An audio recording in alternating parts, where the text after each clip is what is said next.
Hi, I'm Jasper with Belligerence, and thank you for your click. Today, we are going to be responding to another video made by another channel. It is the Buy This Not That Honda edition, made by the Car Wizard. In his video, the Car Wizard makes some factual errors and poses some somewhat uninformed opinions. And I would just like to open a discussion and throw my 2 cents in there as an avid Honda enthusiast. Now, onto the factual errors first. The most glaring is when the Wizard says that in 2012 Honda switched from timing belts to timing chains on their Odyssey van V6 engines. Now, here's the thing. These engines have never had timing chains. That's completely wrong.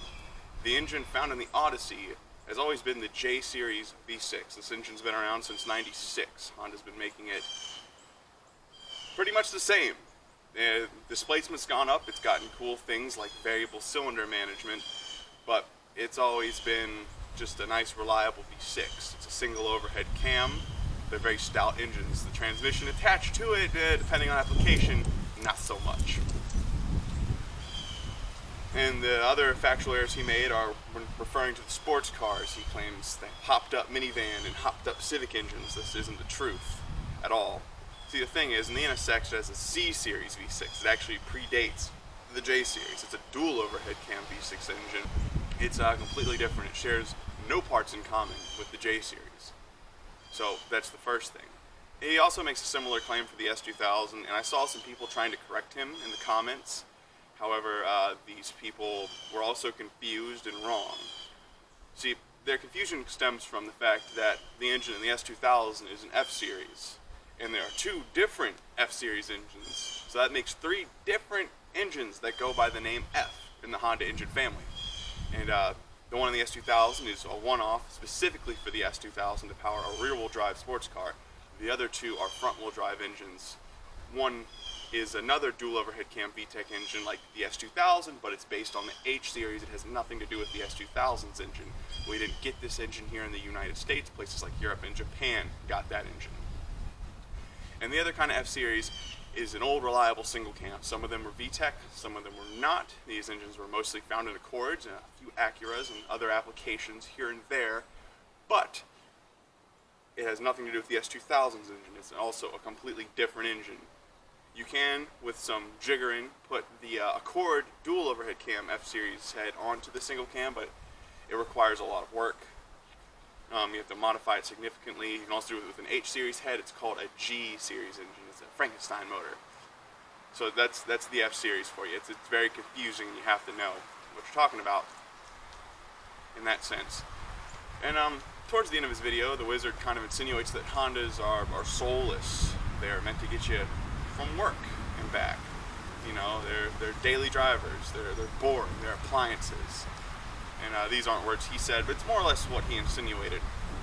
And you know, they're trying. So with the sports cars, they're trying to be racy. Now, I disagree with this, and I can point to an example right behind me of cars trying to capitalize off of Honda's sporty image. Because believe it or not, the Civic actually has a very deep race heritage off the streets. You know, we all know of its street racing heritage, but it actually has a very deep heritage in other forms of racing. This does not. This is a Scion TC. It's a 2008 Scion TC. It's a base model. It's boring. It's a very boring car. The handling is awkward. The engine is a pedestrian 2.4 liter that barely revs past 6,000 RPM. It's sluggish. It's just no fun. And you can tell Toyota really tried to make this thing cool. They even offered TRD superchargers for the factory. It has Pioneer audio, but here's the thing. These cars have traction issues when you pump the power up. The Pioneer audio, well, I've never heard Pioneer sound that bad as it does in this car. You know, it has dual moonroofs. It tries. It really tries to be cool, but it just can't be the Civic. It can't capitalize on that youth market because it doesn't have the heritage that the Civic has. Another example of this is the B15 Nissan Sentra. Now, the old Sentra SERs, and I'm talking about the SER in particular here, B15, the old ones were pretty awesome. They had SR20s. They were beastly, and they were pretty fast for what they were, you know, a little NA 4-cylinder. But the B15 Sentra kind of saw itself become just like this Scion. It had an Ultima engine, just big displacement, little car formula, and it was alright, but it wasn't the Civic Si. Now, I would like to give you an example of a real Honda sports car. Now this is a Honda sports car. This is a 1995 Acura Integra GSR. This is everything a Honda sports car is and has been. That is two things: fun and reliable. See, the thing about Hondas, and why I kind of think the Wizard doesn't really understand what a Honda sports car is supposed to be, is because he compares it to a Ferrari. Because a Honda sports car, like an S2000, and a Ferrari are two completely different things. They're meant to be two different things. Now, what am I getting on about?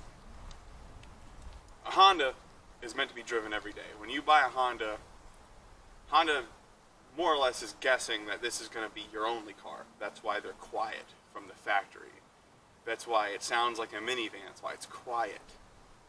You're meant to drive it every day. So if you don't want a loud exhaust on your car, you don't have to go aftermarket. Honda gives you a quiet exhaust from the factory. You can even kind of see this heritage in the new Civic Type R. So many auto journalists have complained about it being quiet. Well, that's because it's not supposed to be loud from the factory. Because Honda's guessing that a lot of people are going to drive this thing every day, and they don't want bah in their ear. Then that's fine. Ferrari is not meant to be driven every day. Enzo Ferrari had a disdain for people who did that to his cars. You know? And so if you drive a Ferrari on the road every day, it's not only a disservice to the Ferrari, which is only meant to exist on racetracks and beautiful mountain back roads where that lovely engine can sing, it's also a disservice to your wallet, because when you have to start paying that maintenance bill, it's going to hurt. It's going to hurt your wallet. Hondas, not so much. You're meant to drive this every day. And this car has been driven every day. It has 243,000 miles on it. And guess what? The transmission still shifts perfectly. It's excellent. The engine, believe it or not, and a lot of Honda guys might think I'm lying, but I'm not, doesn't really burn a lot of oil. It burns some oil, but it doesn't burn a lot. It should be burning a lot more oil for its age. But it doesn't. It's been really well taken care of, this car.